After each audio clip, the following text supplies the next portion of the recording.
ሰላም እንዴት ናችሁ? በዚህ ቪዲዮ የሞጁል 1 የመጀመሪያ ክፍል ቢልዲንግ ኤሌክትሪካል ኢንስታሌሽን ስንል ምን ማለት እንደሆነ በደንብ እናያለን። እንዲሁም ቢልዲንግ ኤሌክትሪካል ኢንስታሌሽን ምን ነገሮችን ሊያካትት እንደሚችል በደንብ ዲስከስ እናደርግ።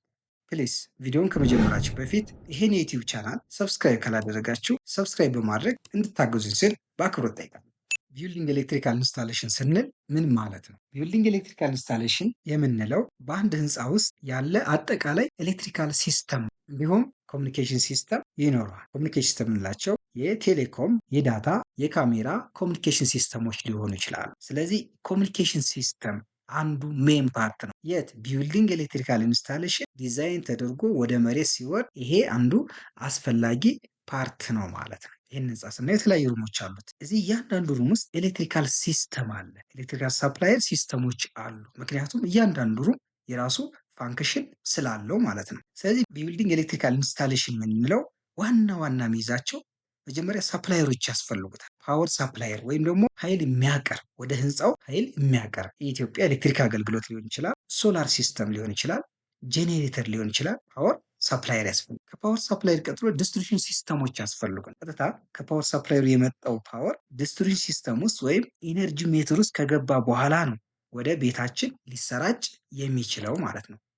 ጀስት ከኢትዮጵያ ኤሌክትሪክ አገልግሎት ወይም ከሶላር ሲስተም የመጣው ወይም በኢነርጂ ሜትር ያለፈው ፓወር በዚህ ኬብል ውስጥ አድርጎ ወይም በዚህ ትራንስሚሽን ሲስተም አድርጎ የማከፋፈያ ብሬከር ውስጥ ቦርድ ውስጥ መግባት አለበት። ስለዚህ ያስፈልገናል ዲስትሪቢዩሽን ሲስተም ማሰራጫዎች ያስፈልጉናል ማለት ነው። ዜን እዚህ ከደረሰ በኋላ ይሄ ብሬከሩ ይሄ ሜን ዲስትሪቢዩሽን ቦርዱ እዚህ ቤት ውስጥ ላሉ ለመብራቶች፣ ለፋኖች እና ሌሎች ለሶኬቶች ለእያንዳንዱ ለሆም አፕላያንስ ምን ያደርጋል? ይህን ኤሌክትሪካል ኢነርጂ ለዚህ ቤት ውስጥ ለሚያስፈልገው ቦታ ሁሉ ዲስትሪቢዩት ያደርጋል ማለት ነው። ፎቶካር ላይ ስናየው እዚህ ማሰራጫው ዲስትሪቢዩሽን ቦርዱ አለ። ከዚህ የወጣው ፓወር ለእያንዳንዱ ሲስተም ይሰራጫል። መብራት አለ፣ ለመብራት ሰፕላይ ያደርጋል። ለሶኬቶች ሰፕላይ እናደርጋለን። ኪችን ላይ ላሉ ሆም አፕላያንሶች እንደ ስቶቭ፣ እንጀራ ምጣድ ለመሳሰሉት እናሰራጫለን። እንዲሁም ባዝሩም ካለን ባዝሩም ላይ ለሚያስፈልገን ቦይለር ወይም ዋተር ሂተር ፓወር እናሰራጫለን። ከማን ዲስትሪቢዩሽን ቦርዱ ከዚህ ለሁሉም እናሰራጫለን ማለት ነው። ሌላ የሚይዘው ነገር ፕሮቴክሽን ሲስተሞች ናቸው። ኦን ኦፍ የምናደርግበት ኮንትሮል ሲስተም ወይም ፕሮቴክሽን ሲስተም ያስፈልግ ሴፍቲ ኢሹ ስለሆነ በብሬከር ኦን ኦፍ ማድረግ አለን። ሌላ እንደ ስዊች ማብሪያ ማጥፊያዎች መብራትን ኦን ኦፍ የምናደርግ ሴንሰሮች፣ ስዊቾች ሊያስፈልጉን ይችላሉ።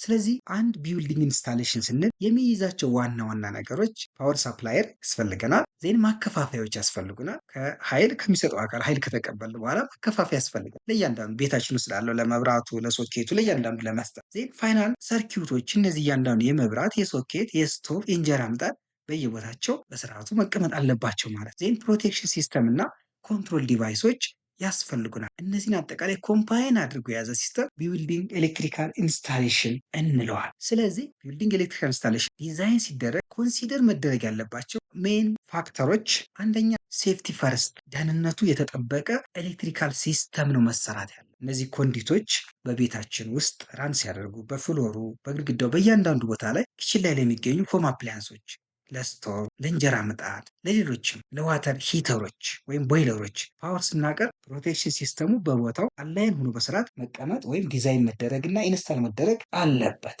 ሌላ ይሄ ኤሌክትሪካል ሲስተም ዲዛይን በሚደረግበት ጊዜ ወይም በምናደርግበት ጊዜ ከሳፕላየር ወይም ከማከፋፈያው ለእያንዳንዱ የሚደርሰው ፓወር ዊዝ ኖሚናል ሬትድ የሚያስፈልገው መሆን አለበት። ለምሳሌ ለመብራት ምን ያህል ፓወር ነው የሚያስፈልገን? የመብራቱን ዋቴጅ እናያለን። ይሄ ኬብል ሲስተም ዲዛይን ሲደረግ ወይም እዚህ ጋር ለስቶቭ እና ለተለያዩ ኪችን ላይ ለሚገኙ ሌሎችም ሆም አፕላያንሶች ኬብሎች ሲዘረጉ ዊዝ አፕሮፕሪየት ሳይዝ እና ስታንዳርድ መሆን አለ። ምክንያቱም አስተማማኝ የሆነ ፓወር እና ደህንነቱ የተጠበቀ ኤሌክትሪካል ኢነርጂ ለሲስተሙ መድረስ አለበት ማለት ነው።